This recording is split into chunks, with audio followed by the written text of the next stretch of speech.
Hey, a brief word before I get to the videos about my son, Charles. By the way, he's named after my brother who passed away many years ago. I wrote a novel about my brother, and you can read it too. But a word about him before you see him. He's a wonderful man. I used to call him a wonderful boy, but he's in his 40s now, so he's a man with a bit of gray hair. But I'm very proud of him. He's incredibly smart, Mensis IQ kind of person. He can do anything as long as it interests him. You may know other people like this. If it interests him, he'll learn everything about it and become an expert. If not, he doesn't give it the time of day. He's had an interesting life, and currently he's married to a wonderful woman, has a beautiful granddaughter, if I say so myself, and they live in their dream home in the foothills. I'm proud of him. He's accomplished much in his life. But one of the most interesting things about Charles, and there are several things that are interesting about him, is that he is a bit of a beer aficionado, expert in beer. When he got married to his wife many years ago, they honeymooned in Belgium and drove all around visiting the different breweries and Trappist monasteries and stuff. So they know beer. He's contributed to the Beer Advocate publication.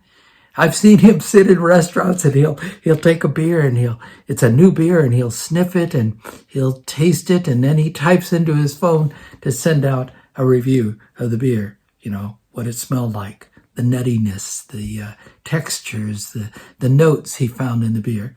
Like people are wine experts, Charles is a beer expert. I'm so proud of him. By the way, he's lost the hair up here, but he replaced it with the hair down here. You'll see. We actually look quite a bit alike, I think. I don't know if you'll see it just because of that. The biggest thing about Charles to know is that he and I have different personalities. I like to joke around. I like to make fun of things. I like to have a good time. Charles is quiet for the most part. When he was growing up with his little sister, she called him Eeyore. She had a fascination with Eeyore, the character from the Winnie the Pooh books, and so she referred to her brother as Eeyore. And he's very much like that most of the time. Quiet, introspective, calculated. We called him the computer sometimes. He just knew things. He'd see a jet fly overhead. That was one of the subjects that fascinated him. And he'd look up and he'd say, do you realize that the metal in that jet and the engines are made by, and that he knew everything about them. He was fascinating that way. A lot of minutia floats through his brain on a regular basis. I love him dearly. I am so proud of his accomplishments. And so maybe I'll make a series out of this. Call it Pub Crawls, maybe. When he and I get together in a bar somewhere, a craft brew place, got to have good beer, and share a beer. And I'll prompt him to tell you a little bit of his knowledge about whatever beer that we're drinking. He's an expert. He's wonderful. I want to introduce you to my son, Charles. Don't you just love the way that pets are always getting up in your lap when you're trying to do something? There's a big one over here. See this? I wanted you to know that I met my son earlier today at a pub here in town, a very nice place. It serves up a lot of craft beer I'm going to share that video with you here in just a second. Wait. The video of my having a beer, sharing a beer with my son is coming up over here, not over there, over here. Later. So, I'm in a very cool beer establishment here in Tucson.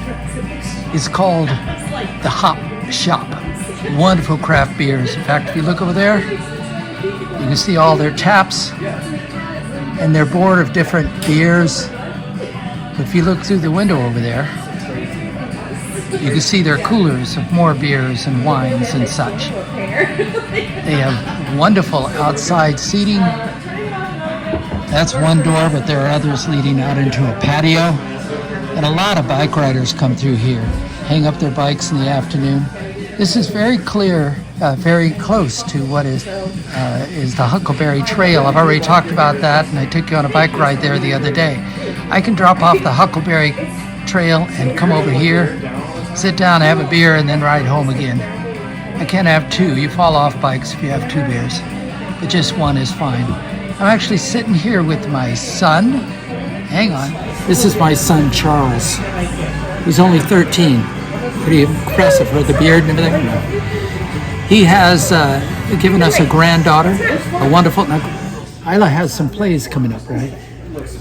When? What are they taking place? One's next month and one's in early next year. She's going to be in her third school play too, and she's had like the leading role for the last 3 years, so the theater blood runs deep through me into my granddaughter, you understand. Anyway, this is my son. He's a good man. He knows a lot about mechanical stuff. He's a carpenter, has every tool imaginable in the world. He just finished building his dream home out on the west side of town here near the Saguaro National Forest West. Beautiful place, he and his wife. And every now and then he'll call me and he'll say, hey, let's meet somewhere and have a beer. And I go, okay. And then we run to the cooler and we grab something like this and we pop off the cork like this and then we split it. Good, right? I'd stay on here longer, but he just talks too much, so I'm going to get off. You notice he's very verbose.